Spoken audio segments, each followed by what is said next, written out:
ආයුබෝවන් mind YouTube channel එකට නැවත පැමිණියව සාදරයෙන් පිළිගන්නවා. ඔයාගේ දැනුමට හා විනෝදයට නොයෙකුත් වීඩියෝ මේ channel එකෙන් ඔයා වෙත අපි ගෙන එනවා. දැන් අපි මේ උණු වතුරේ තැඹී මිය ගිය ගෙම්බාගේ කතාව මොකක්ද කියලා බලමු. ගෙම්බන් අයත් වන්නේ ශීතලයේ ඇති නැතහොත් චලතාපී සතුන් වර්ගයට. මේකේ තේරුම ගෙම්බන්ට පරිසරයේ උෂ්ණත්වය අනුව තම සිරුරේ උෂ්ණත්වය වෙනස් කරගත හැකියි.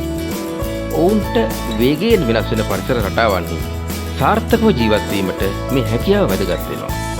1882 දී ජර්මනි විද්‍යාඥයෙක් පර්යේෂණයක් කළ ගෙම්බන් උණු වතුරට දක්වන ප්‍රතිචාරය හොයාගන්න. සෙන්ටිග්‍රේඩ් අංශක 35ක පමණ උෂ්ණත්වයක් ඇති වතුරට ගෙම්බෙක් දැම්මහම ඌ එකපාරට මේන් එළියට පැන්නා. ඉන්පසු ඌ ගෙම්බෙක් සාමාන්‍ය පරිසර උෂ්ණත්වය ඇති වතුර භාජනයකට දමා ඉතා සෙමින් වතුර සත් කරන්න පටන් ගත්තා. වතුරේ උෂ්ණත්වය වැඩි වීම නොදැනෙන තරම් සෙමින් ඔහු රත් කළේ. උෂ්ණත්වය වැඩි වුණේ විනාඩියකට සෙන්ටිග්‍රේඩ් අංශක 0.02ක් තරම් සුළු ප්‍රමාණයක්. ගෙම්බා ඉතා පහසුවෙන් උගේ ශරීර උෂ්ණත්වය වතුරේ උෂ්ණත්වයට ගැළපෙන ලෙස සකස් කරගත්තා. ගෙම්බා උගේ ශරීරයේ ඇති ශක්තිය වැය කරමින් තමයි තම ශරීර උෂ්ණත්වයේ පරිසරයේ උෂ්ණත්වයට ගැළපෙන ලෙස සකස් කරගත්තේ. ඊළඟ කොටසට යන්න ඉස්සෙල්ලා ඔයා තවම මේ channel එකට subscribe කරලා නැත්නම් දැන් මම subscribe කරන්න. මේ දේවල් තවදුරටත් ඔයාට ගෙනීමට ඔයාගේ සහයෝගයත් අපිට ඉතා වැදගත් වෙනවා. මතක ඇතුව bell icon එකත් click කරන්න. දැන් බලමු ගෙම්බාට මොකද උනේ කියලා. වතුර ක්‍රමයෙන් උණුසුම් වෙන විට ගෙම්බාට එහි අපහසුතාවය දැනුණා. ගෙම්බා වතුරෙන් එළියට පනින්න උත්සාහ කළත් ඒ වන විට සෑහෙන ශක්තියක් වැය කර තිබූ නිසා එළියට පනින්න බැරි වුණා. එළියට පනින්න තරම් ප්‍රමාණවත් ශක්තියක් දැන් ඌට නැහැ. ඉතින් ඌ නැවත වතුරට වැටුණු පසු වැඩි වෙන උෂ්ණත්වයට අනුව තම ශරීර උෂ්ණත්වය සකසා ගන්න හැකියතාක් උත්සාහ කළා. නමුත් එය සාර්ථක වුණේ නැහැ. අවසානයේදී ගෙම්බා අධික උෂ්ණත්වය නිසා මිය ගියා.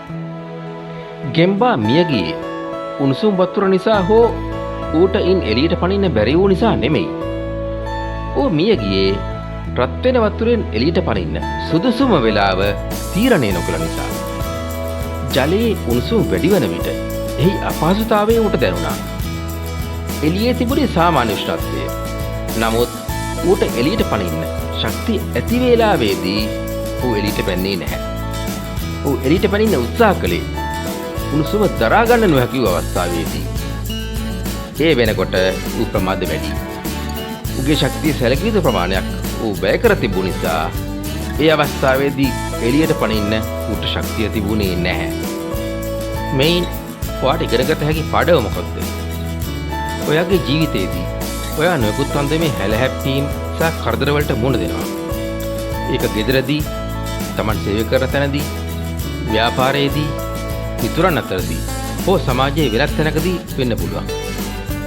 ඔයා බොහෝ විට ඒ තැන් වලට අවශ්‍ය විදිහට හැඩ ගැහෙනවා. නමුත් ඔයා තේරුම් ගත යුතුයි කොතෙක් දුරට ඔයා හැඩ ගැසිය යුතුද කියලා. බාහිර සමාජයේ සිදුවන සෑම දෙයක්ම ඔයාට පාලනය කරන්න බෑ.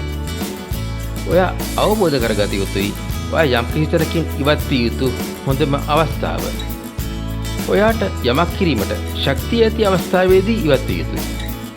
නැතහොත් ඔයාටත් වෙන්නේ උණු වතුරේ තැම්බී මිය ගිය ගෙම්බාමෙන් මිය යන්නයි. මෙම වීඩියෝවෙන් ඔයා යමක් ඉගෙන ගත්තා නම් මේට කොමෙන්ට් එකක් දී මේ ඔයාගේ මිතුරන් අතර ෂෙයා කරන්න. ඔයා තවම මේ channel එකට subscribe කළේ නැතිනම් දැන්වම subscribe කරන්න. මතක ඇතුව bell icon එකත් click කරන්න.